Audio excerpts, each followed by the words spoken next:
മറ്റു വാർത്തകളിലേക്ക് പോവുകയാണ്. ഷാഫി പറമ്പലിനെ അധിക്ഷേപിച്ച CPM പാലക്കാട് ജില്ലാ സെക്രട്ടറി EN സുരേഷ് ബാബുവിനെ നേരിട്ട് തള്ളാതെ CPM. സുരേഷ് ബാബുവിനെതിരായ ചോദ്യങ്ങൾക്ക് സംസ്ഥാന കമ്മിറ്റി മെമ്പർ NN കൃഷ്ണദാസ് കൃത്യമായ മറുപടി നൽകിയില്ല. തന്റെ കയ്യിൽ തെളിവില്ലാത്തതിനാൽ ആരോപണം ഉന്നയിക്കുന്നില്ലെന്നും തെളിവുണ്ടായതിനാലായിരിക്കും ജില്ലാ സെക്രട്ടറി ആരോപണം ഉന്നയിച്ചതെന്നും AK ബാലൻ പറഞ്ഞു.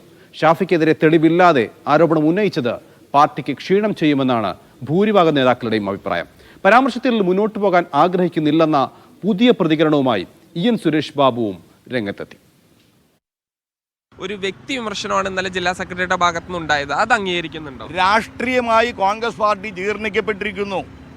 ആ പാർട്ടിയുടെ രാഷ്ട്രീയ ജീർണതയിൽ നിന്ന് കോൺഗ്രസിനെ രക്ഷിക്കാൻ കോൺഗ്രസ് മുമ്പിലേക്ക് വരട്ടെ. അതെ, ആരോപണം പറഞ്ഞ ആൾക്കാർ തെളിയിക്കാൻ അവരുടെ കയ്യിൽ എന്തെങ്കിലും തെളിവുണ്ടാവുമല്ലോ. ഷാഫിക്ക് എതിരായിട്ട് ആരോപണം ഉള്ള ആൾക്കാരാണല്ലോ പറയുന്നത്. എനിക്കെന്തെങ്കിലും ഉണ്ടെങ്കിൽ ഞാൻ പറയില്ലേ? എൻ്റെ കയ്യിൽ രേഖ ഉണ്ടെങ്കിൽ ഞാൻ പറയുമായിരുന്നല്ലോ.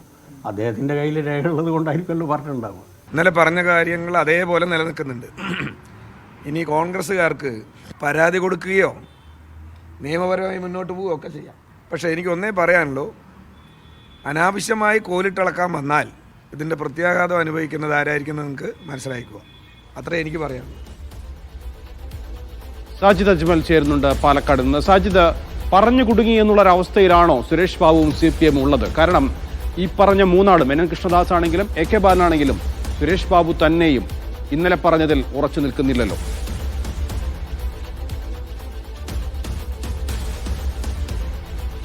നൗഫൽ, EN സുരേഷ് ബാബു ഇന്നലെ പറഞ്ഞ കാര്യങ്ങളിൽ ഉറച്ചു നിൽക്കുന്നു എന്ന് അദ്ദേഹം പറയുമ്പോഴും ഇനി ഈ വിഷയങ്ങളുമായി താൻ മുന്നോട്ട് പോകുന്നില്ലെന്നും ഇപ്പോൾ വികസന പ്രശ്നങ്ങളാണ്, വികസന കാര്യങ്ങളാണ് ചർച്ച ചെയ്യേണ്ടത് എന്നും അദ്ദേഹം പറയുന്നു. അദ്ദേഹം തന്നെ എടുത്തിട്ട് ഉന്നയിച്ചൊരു കാര്യമാണ് ഈ പരാതി നൽകുന്നത് ഈ ഷാഫിക്ക് എതിരെയുള്ള, ഷാഫിയെ വീഴ്ത്തണമെന്ന് ആഗ്രഹിക്കുന്ന ആളുകളാണെന്നും അതിലൂടെ ഷാഫിയെ ഒന്ന് അടിക്കാമെന്നാണ് അവർ വിചാരിക്കുന്നത് എന്നുമാണ് അദ്ദേഹം പറയുന്നത്. അദ്ദേഹം ഇതെല്ലാം തന്നെ ന്യായീകരിക്കുമ്പോഴും ഇതുമായി മുന്നോട്ട് പോകുന്നില്ല എന്ന് തന്നെയാണ് അദ്ദേഹം വ്യക്തമാക്കുന്നത്. അതായത് ഈ വിഷയങ്ങൾ, ഇങ്ങനെ ചീഞ്ഞളിഞ്ഞ വിഷയങ്ങൾ ഞങ്ങൾ ചർച്ച ചെയ്യാൻ ആഗ്രഹിക്കുന്നില്ല എന്ന് പറയുന്നു. അദ്ദേഹം തന്നെ ഉന്നയിക്കുന്നു. അദ്ദേഹം താൻ ഷാഫിയുടെ പേര് പറഞ്ഞിട്ടില്ലെന്ന് പറയുന്നു.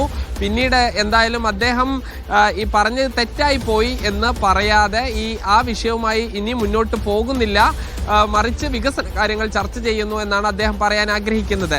അതോടൊപ്പം തന്നെ AK ബാലൻ എന്ന CPMന്റെ മുൻ കേന്ദ്ര കമ്മിറ്റി അംഗവും മുതിർന്ന നേതാവും പറയുന്നത് ഈ പൂർണ്ണമായി ഇദ്ദേഹത്തെ തള്ളാതെ, എന്നാൽ അദ്ദേഹം പറയുന്നത് ഓൺ ചെയ്യാത്ത രീതിയിലുള്ള ഒരു സംസാരമാണ് ഉണ്ടായത്. അദ്ദേഹം പറയുന്നത് തന്റെ പക്കൽ പ്രത്യേകിച്ച് ഒരു തെളിവുകളും രേഖകളുമില്ല, രേഖകളും തെളിവുകളും ഉണ്ടായത് കൊണ്ടായിരിക്കാം ജില്ലാ സെക്രട്ടറി അങ്ങനെ പറഞ്ഞത് എന്നുള്ളതാണ് AK ബാലൻ പറയുന്നത്. NN കൃഷ്ണദാസ് ആണെങ്കിൽ ഇതിനോട് എല്ലാ ചോദ്യങ്ങൾക്കും ഒരേ മറുപടിയാണ് അദ്ദേഹം പറഞ്ഞത്. അതായത് ജില്ലാ സെക്രട്ടറിയെ പൂർണ്ണമായി തള്ളിക്കളയുകയോ ജില്ലാ സെക്രട്ടറി പറഞ്ഞത് ശരിയാണ്, അത് വ്യക്തമായ തെളിവുണ്ട് എന്ന് പറയുകയോ ചെയ്തിട്ടില്ല. CPMന്റെ ഭൂരിഭാഗം നേതാക്കൾക്കും ഇത്തരം തെളിവില്ലാതെ ആരോപണം ഉന്നയിക്കുന്നത് ഗുണകരമാകില്ല എന്ന് അവർ വിചാരിക്കുന്നു. പ്രത്യേകിച്ച് ഇനി തദ്ദേശ തെരഞ്ഞെടുപ്പ് അടുത്തിരിക്കുകയാണ്.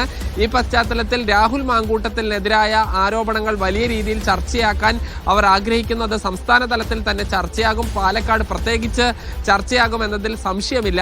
ഇതിനിടെയാണ് ഒരു തെളിവുമില്ലാത്ത ഇത്തരം ആരോപണങ്ങൾ ഉന്നയിച്ചാൽ നേരത്തെ ഉന്നയിച്ച രാഹുൽ മാങ്കൂട്ടത്തിലുമായി ബന്ധപ്പെട്ട വിഷയങ്ങളുടെ ഗൗരവം പോലും ചോർന്നു പോകുമെന്നൊരു ആശങ്ക ഉണ്ട്. അതുകൊണ്ട് ഇത് കാര്യമായി തന്നെ CPM ഏറ്റുപിടിക്കാൻ ആഗ്രഹിക്കുന്നില്ല, അവസാനിപ്പിക്കാൻ അത് എങ്ങനെയെങ്കിലും തടിയൂരാനുള്ളൊരു ശ്രമത്തിലാണ് അവർ ഉള്ളത്. പക്ഷേ അതിനെ തള്ളിപ്പറഞ്ഞ് അതിനെ ഒഴിവാക്കുന്നതിന് പകരം അതിനെ ന്യായീകരിച്ചുകൊണ്ട് ഈ തടിയൂരാനുള്ളൊരു ശ്രമമാണ് ഇപ്പോൾ നടക്കുന്നത്.